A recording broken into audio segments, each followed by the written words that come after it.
Hey, buddy. Eyes up here.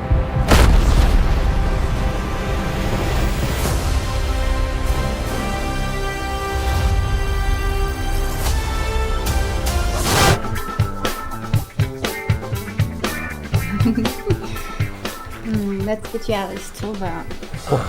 Let me help you with that.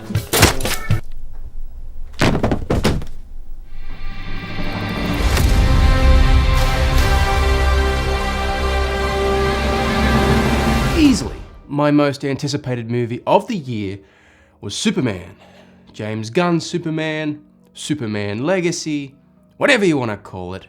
This movie was more than a movie to me, and I'm not trying to be dramatic. What I'm trying to say is what this movie represents to not just me, but a lot of people out there, is a turning point, or what should be a turning point in the superhero genre, definitely at DC. This movie had a lot riding on it. It had a lot of baggage. It had a lot of history. To me, this movie, beyond anything, had to do a few things. And namely, those things are putting its foot forward, 1 foot at a time. That's a line in the movie. I didn't mean to do that. Putting a flag in the ground and saying, this is what superhero movies need to be going forward, which isn't conveyor belt, director for hire, slop. No more of that. What I thought this would be James Gunn saying, character comes first, story comes first, the filmmaker comes first, because films are a director's medium. I thought that's what would be first and foremost the stance of this movie. Things need to change. Filmmakers are back. It wasn't. Like, this is not Batman Begins, where Christopher Nolan did that. That's not what this is, in my opinion, and I'll get into it. And secondly, it needed to put to bed the history of DC, the last decade, 12 years since Man of Steel. It really also needed to come in and say, this is why we didn't continue with, and I hate to use the word, but the Snyderverse. This movie had to be so good and so fresh that it went, everything you thought you wanted, you don't, because you want more of this. So really, those are the two things this movie had to do, to me, to earn its place as a reboot and as the next Superman movie.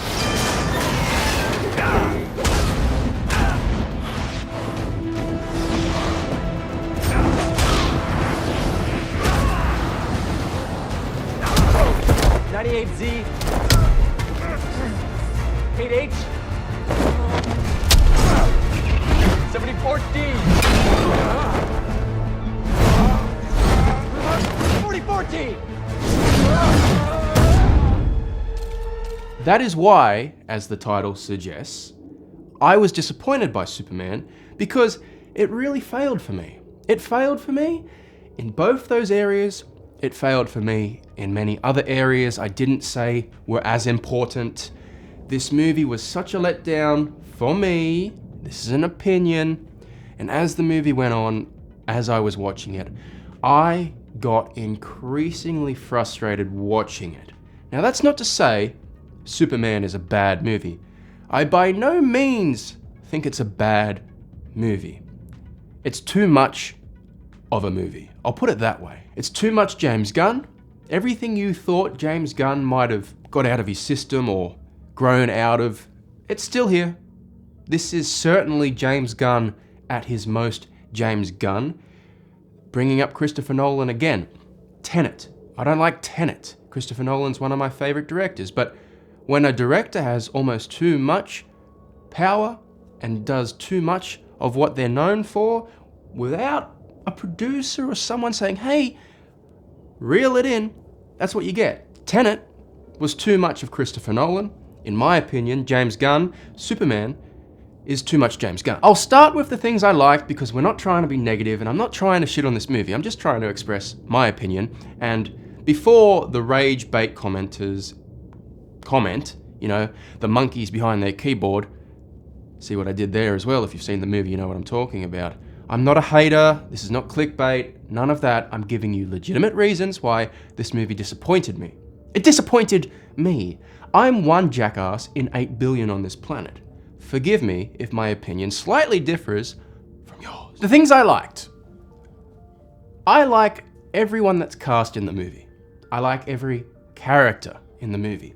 I think what this movie does better than the DCEU, the previous version of it, is it has casted perfectly so far. A big issue I had with the DCEU, as it was known, was the casting held it back, I thought. There was a lack of experience in some of the cast, like Gal Gadot as Wonder Woman. There was a lack of energy. There was a lack of charm in the cast of the DCEU. I think they tried too hard to be out of the box with their casting, like Lex Luthor, Jesse Eisenberg, and it just held that version of these characters back. In this movie, not quite. I think everybody is casted perfectly. David Corenswet is a great Superman. I wish he had a bit more to do that was kind of cool and epic. I wish we saw more of his Clark Kent. I wish he had a better suit, but these are things that can change going forward. Rachel Brosnahan as Lois Lane. Finally, I like Lois Lane. Amy Adams, she never did it for me. I'm not the biggest fan of her Lois Lane. Nicholas Hoult as Lex Luthor is great. He's very evil. He loves being evil. And I like that his performance isn't nuanced or we're trying to flesh out a villain. He's just an evil dude. And I really enjoyed his performance. Yes, there are things I don't like. We can get into that later. But I loved him as Lex. I knew he'd be good, and he fulfilled the potential of Lex Luthor on screen. Mr. Terrific, Guy Gardner, Nathan Fillion. Just about everyone in the cast that has something to do nails it. And if there's anything I can say about this movie that's truly, excitingly positive, it's I cannot wait to see more of the characters. Now, the things I really can't say much about. So we've talked about the good. It's the cast. What's middling for me is just about everything else. I'm not saying, as I said earlier, it's a bad movie. It's just a frustratingly mediocre movie, and that's not what it needed to be. Check it out, Reno. This is a bet I don't mind losing. Wait a second, what the fuck? Cut! This dude back here is looking directly at the fucking camera. Well, me? Yes, you jerk-off piece of shit. The music, the soundtrack to this movie is average. Heartbreakingly average. Because this is Superman. He has the most iconic score of all time. That original theme by John Williams is probably in the top 3. It is in the top 3, maybe even top 1. Most recognizable stings, music stings that instantly you know what that is. Even Hans Zimmer, Man of Steel, one of my favorite soundtracks of all time. Every iteration of Superman has had something, and then you get to this.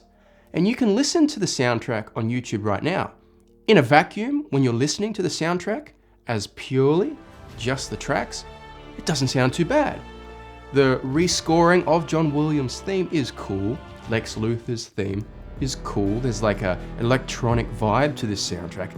It's pretty good, but when it's integrated into the movie, its presence is not felt, in my opinion, at all. And there's only so much you can milk John Williams' theme before I'm like, all right, but what are you doing that's original? So the score, not bad, but frustrating, because it's like you could just do so much more. The cinematography, I don't even want to say that's mediocre. Straight up, the cinematography to me is bad. I hate the way this movie looks. I think I gaslit myself in my earlier Superman reactions to say it looks good, it looks clean, it looks crisp. No, I don't like this cinematographer. He did the Flash movie as well. The wide angle thing drives me insane. This movie doesn't look cinematic, it looks like a video. And the best way I can probably show you that is with my phone. So watch this, right? If we go to the camera app, all right, let's get in this, everybody. So, and I go to video. We can all see this, right? Can we see that? Hold on. I'm gonna focus on that. So you can see my phone.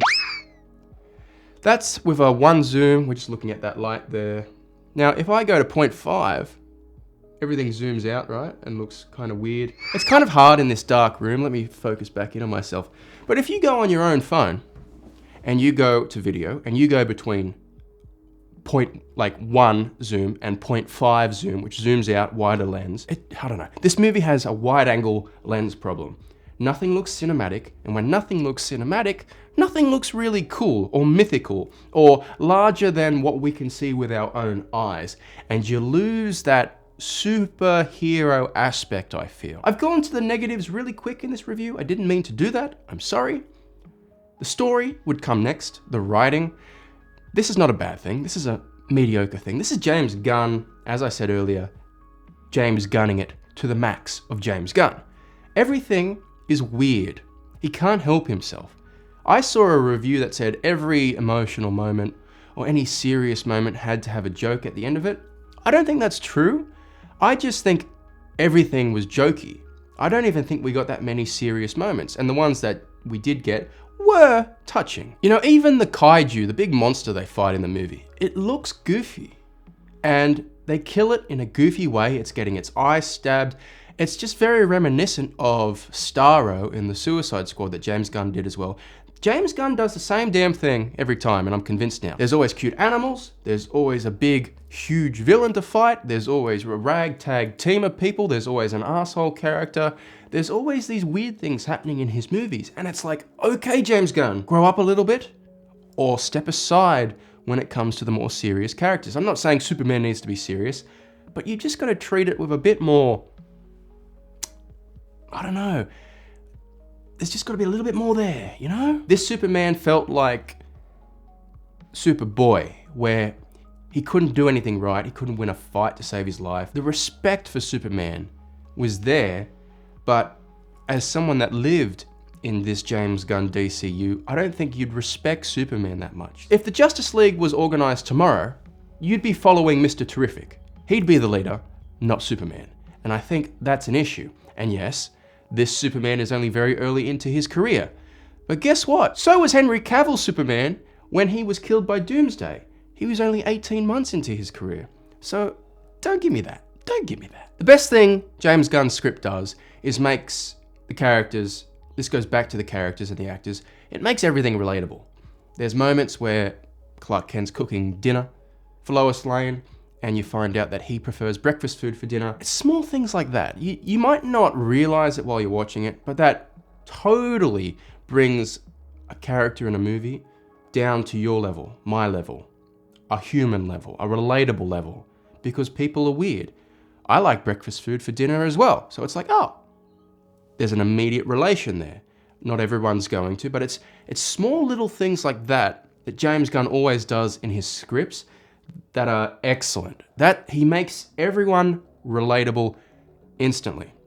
His parents, Superman's parents, he makes them relatable because they're just down to earth, Midwestern American farmers, or if they're farmers, they had cows, and it's just relatable. They're not trying too hard. Nothing ever feels like dialogue in a script in a James Gunn movie. It always feels natural. It always feels somewhat improvised most of the time. And those are the things that make it relatable. There's moments here where Superman will say to Lois Lane, I love you. She doesn't say it back. And then you linger on her face for a couple seconds and you realize exactly what's going through her head. It's very relatable. We've all been in a situation where we're confused about our romantic feelings for someone. Making the characters that are meant to be these mythical characters like that is great because it makes them relatable. It brings them down to earth, which is something that Zack Snyder's heroes missed. And I know I said earlier that this movie needed to treat the characters a bit more mythical and larger than life, but I mean that in terms of like the heroics, the action scenes, the scenes where they should be larger than life. You got that rarely in this. In terms of the quiet moments, the scenes, the relatability, the casualness is fantastic. I've been talking for a very long time. Forgive me, I have a lot to say about this movie. I'm going to do a spoiler review next, so if you're interested in hearing my thoughts on actual spoilers where I can actually talk more, stick around for that, please, would appreciate it. This movie, as I said, it's not a bad movie, it just disappointed me. I could talk more non-spoilers, but as I said, going on too long. I think families will love it. I do. I think people that just don't really care too much for movies will have a fun time. For me, everything this was riding on the last 10 years, Superman itself, the future of superhero movies, I just think it was a letdown. I think it was disappointing. I think it could have been better. I really thought this would be the superhero movie to say, we need to do better. And unfortunately, instead of reminding me of something fresh, like let's say The Batman Begins, what that would have done in 2005, 20 years ago, this felt more like The Flash 2 years ago, where I was watching it just thinking, I wish I was watching something else right now. Unfortunately, those are my thoughts. I've had a couple days to sit on it. My opinion of the movie isn't getting better. So maybe I need to watch it again. Maybe when I watch it again, that will help me truly decide whether it falls on the side of good or negative. Until then, that's all I can do is just tell you my thoughts. Those are my thoughts. Thank you for watching. See you next time.